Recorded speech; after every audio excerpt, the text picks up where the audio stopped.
જય સ્વામિનારાયણ વાલા હરિભક્તો. મારું નામ રાજવીબા વાઘેલા છે અને હું અહીંયા અમદાવાદથી આ પવિત્ર મંદિરની 200 પ્રદક્ષિણા કરવા આવી છું. આ મંદિરની પ્રદક્ષિણા સ્વયં ભગવાને કરી હતી. 200 પ્રદક્ષિણા કર્યા પછી ભગવાને આ છત્રીની નીચે વિશ્રામ કર્યો હતો. તો મને એમ થયું કે જો ભગવાન આ મંદિરની પ્રદક્ષિણા કરી શકે છે તો હું તો ભગવાન સામે એક તુચ્છ માનવ છું, તો હું કેમ આ મંદિરની પ્રદક્ષિણા ના કરી શકું?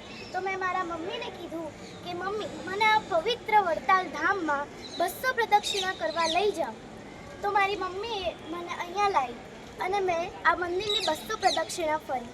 અત્યારે પણ આ બધા હરિભક્તો અહીંયા પ્રદક્ષિણા કરી રહ્યા છે અને અત્યાર સુધીમાં 44 લાખ હરિભક્તોએ અહીંયાની પ્રદક્ષિણા કરી લીધી છે. તો જે ચૂકી ગયા હોય, જે હરિભક્તો ચૂકી ગયા હોય ને, એ ચોક્કસથી આ મંદિરમાં 200 પ્રદક્ષિણા કરવા આવજો. જય સ્વામિનારાયણ.